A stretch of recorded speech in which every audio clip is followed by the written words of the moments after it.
Hello friends, Radhe Radhe, जय श्री कृष्णा। कैसे हैं आप सब? आशा करती हूँ आप सब अच्छे होंगे, स्वस्थ होंगे और मैं भी अच्छी हूँ। तो आज इस वीडियो में मैं आप सबको बताने वाली हूँ माघ मास महात्म। माघ मास महात्म यानी माघ का माह शुरू हो गया, जैसा कि आप सबको पता है। तो माघ मास महात्म पढ़ना और सुनना चाहिए। तो आज सबको मैं माघ मास का पहला अध्याय की कथा सुनाने आई हूँ। चलिए ध्यान से सुनिए। एक समय श्री सूत जी ने अपने गुरु श्री व्यास जी से कहा कि गुरुदेव, कृपया करके आप मुझसे माघ मास का महात्म्य कहिए, क्योंकि मैं आपका शिष्य हूँ। व्यास जी कहने लगे कि रघुवंश के राजा दिलीप एक समय यज्ञ के स्नान के पश्चात पैरों में जूते और सुंदर वस्त्र पहनकर शिकार की सामग्री से युक्त कवच और शोभायमान आभूषण पहने हुए अपने सिपाहियों से घिरे हुए जंगल में शिकार खेलने के लिए अपने नगरी से बाहर निकल पड़े।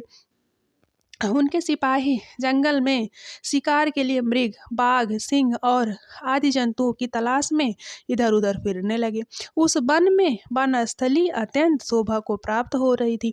कहीं कहीं मृगों के झुंड फिरते थे, तो कहीं गीदड़ अपनी भयंकर शब्द कर रहे थे।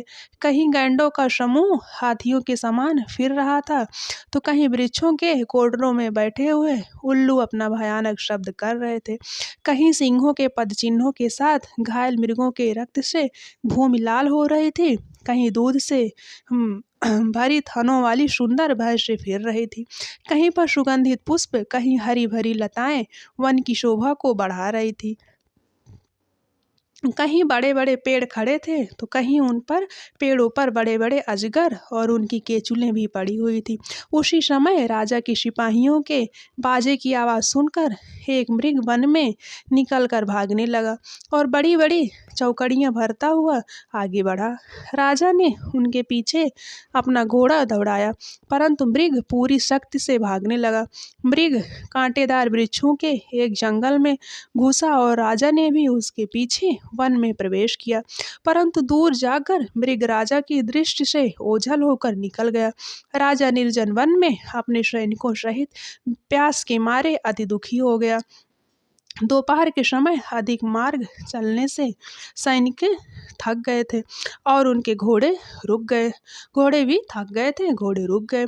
कुछ देर बाद राजा ने एक बड़ा भारी सुंदर सरोवर देखा, जिसके किनारों पर घने वृक्ष थे। इसका जल सज्जनों के हृदय के समान स्वच्छ और पवित्र था। सरोवर का जल लहरों से बड़ा सुंदर लगता था। जल में अनेक प्रकार के जल जंतु, मछलियाँ और स्वच्छंदता से इधर उधर घूम रही थी।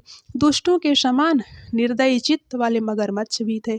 किसी किसी जगह लोभी के समान शिमाल भी पड़ी हुई थी। जैसे विपत्ति में पड़े हुए लोगों को दुखों को हरने वाले दानी पुरुष के समान यह सरोवर अपने जल से सबको सुखी करता था। जैसे मेघ चातक के दुख को हरता है, इस सरोवर को देखकर राजा की थकावट जो है दूर हो गई। रात्रि को राजा ने वहीं विश्राम किया, यानी ठहर रुक गए। वहीं सैनिक पहरा देने लगे और चारों तरफ फैल गए। रात के अंतिम समय में शूकरों के एक झुंड ने आकर सरोवर में पानी पिया और कमल के झुंड के पास आया। तब शिकारियों ने सावधान होकर शूकरों पर आक्रमण किया और उनको मारकर पृथ्वी पर गिरा दिया। उस समय जब शिकारी कोलाहल करते हुए बड़ी प्रसन्नता के साथ राजा के पास गए और राजा प्रभात हुआ देखकर उनके साथ ही अपनी नगरी की तरफ चल पड़ा, जिसका शरीर तपस्या और नियमों के कारण बिल्कुल सूख गया था, जो मृगछाला और वल्कल वस्त्र पहने हुए थे और नख, रोम तथा केश धारण किए हुए थे। राजा ने ऐसे घोर तपस्वी को देखकर बड़े आश्चर्य से उनको प्रणाम किया और हाथ जोड़कर खड़ा हो गया। तपस्वी ने राजा से कहा कि हे राजन, इस पुण्य शुभ माघ में इस सरोवर को छोड़कर तुम यहाँ से क्यों जाने की इच्छा करते हो? तब राजा कहने लगे कि महात्मन, मैं तो माघ मास में स्नान के फल को कुछ भी नहीं जानता। कृपया करके आप विस्तार पूर्वक मुझको बताइए। पहला अध्याय संपूर्ण हुआ। तो दोस्तों, मैं आप सबको पहला अध्याय की कथा सुना चुकी हूँ। आशा करती हूँ आप सबको छोटी सी कहानी यानी पहला अध्याय समझ में आया होगा, यानी मेरे द्वारा कही हुई कहानी अध्याय अच्छे से समझ में आया होगा। तो मिलते हैं अगले वीडियो में दूसरे अध्याय के साथ। आप लोग माघ मास के माध्यम को सुनिए। चलते हैं। राधे राधे। जय श्री कृष्ण।